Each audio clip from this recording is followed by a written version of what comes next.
Hey, hi, hello, it is Abigail here, and in today's video, I'm going to be giving you guys some Depop tricks and tips to grow your store and start selling some clothes, or whatever it is that you decide to sell. My first tip is to make or find inventory. Now, most people sell clothing on Depop, but you can sell accessories, you can even sell handmade items. There are a lot of people that use Depop sort of like Etsy or in tandem with Etsy to sell handmade items, whether they crochet, knit, do embroidery, do any kind of craft. They do sell that on Depop, and from what I've seen, it actually goes quite well. With that being said, you do want to find your niche, whether that be selling clothing or selling handmade items. You want to decide that before you do anything. Once you have decided maybe what style you're going to sell or what you just want your general shop to be like, you need to thrift, make items, or buy in bulk, or you can always just clean out your closet and sell things that way. I do want to say really quick that my parrot is behind the camera, so if you hear any little fluttering noises or chirps or anything, I apologize in advance.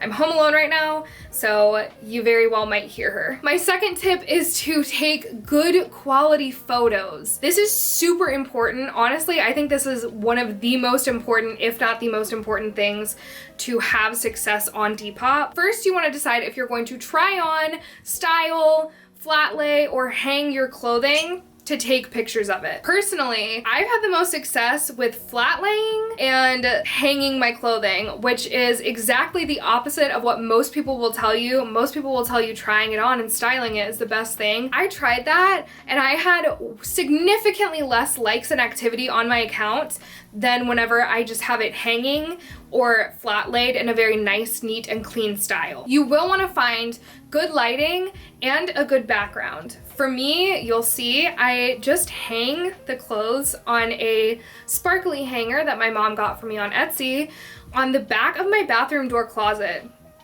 And I take the pictures that way. I take 3 pictures of each item, typically one from the item of clothing's front, one from the tag perspective, and then if it is patterned, I take a close-up picture. To move on to editing, you only want to edit the clothing to show the true color of the item. You don't want to over edit or add too many filters onto it, distorting the item. That's whenever you'll run into some tricky problems, like if somebody gets an item and in the picture it looked hot pink, but it's actually like super light pink. People will feel deceived and they will not leave you a very good review. As for listing, you want to be honest and as descriptive as possible. Use as many words as you can that completely honestly describe the item that you're selling.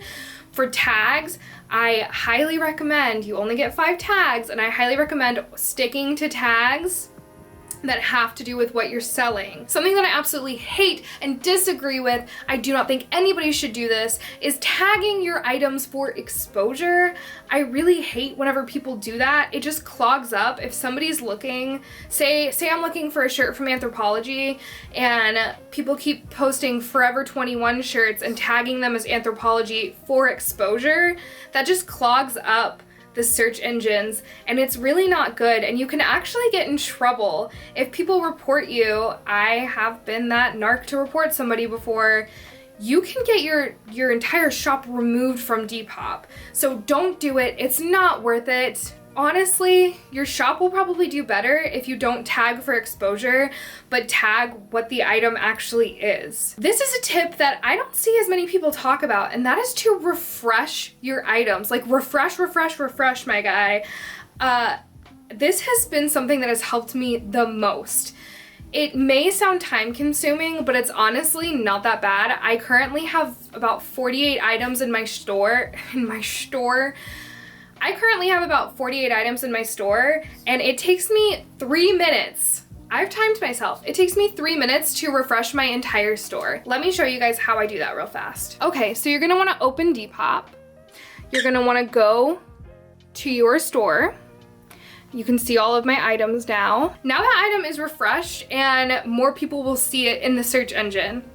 It boosts your listing to the top of whatever search engine it falls into. My next tips are for getting seen, and my first tip on that is to like other people's posts, to follow other sellers, Just basically work your way in the community and more people will discover you, they will follow you, they will buy your items. You can also buy from Depop, and then something kind of bonus that goes in there is trading.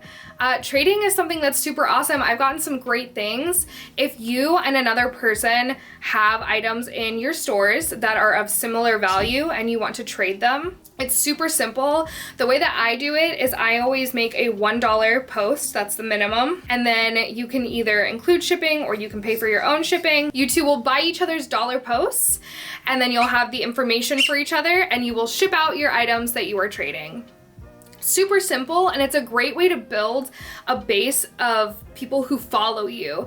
Typically, whenever you trade with somebody, a lot of times you'll follow each other as well because, hey, maybe you'll have something in your shop that they'll like later or vice versa.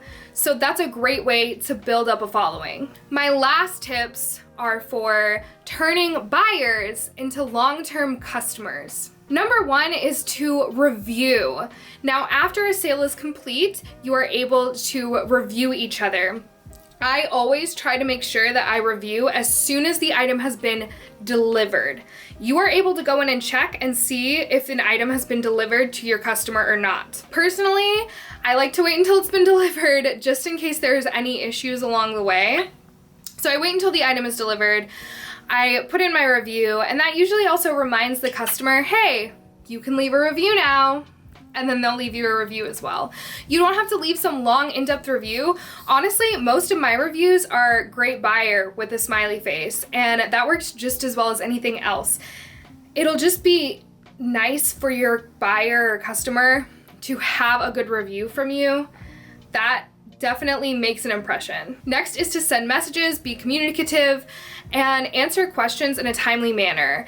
For instance, if somebody asks me what the measurements are on something and I'm not home, I'll go ahead and shoot them a message and say, hey, I'm not home, but as soon as I'm home, I will send this over to you so that they know that you are paying attention to your shop and that you are, just paying attention to them, that you acknowledge them and you will take care of them as soon as you can. Next is to be friendly.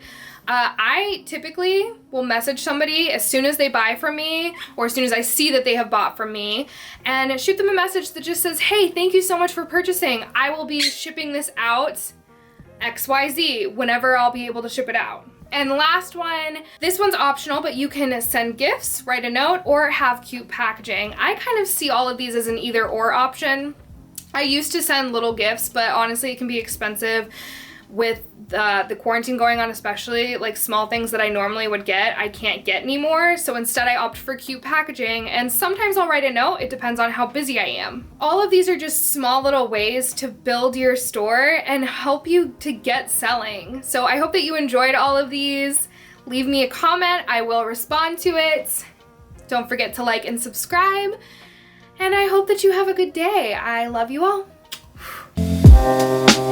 Living for weekends, wishing I could take a break from this world. Running on a hamster wheel, but searching for something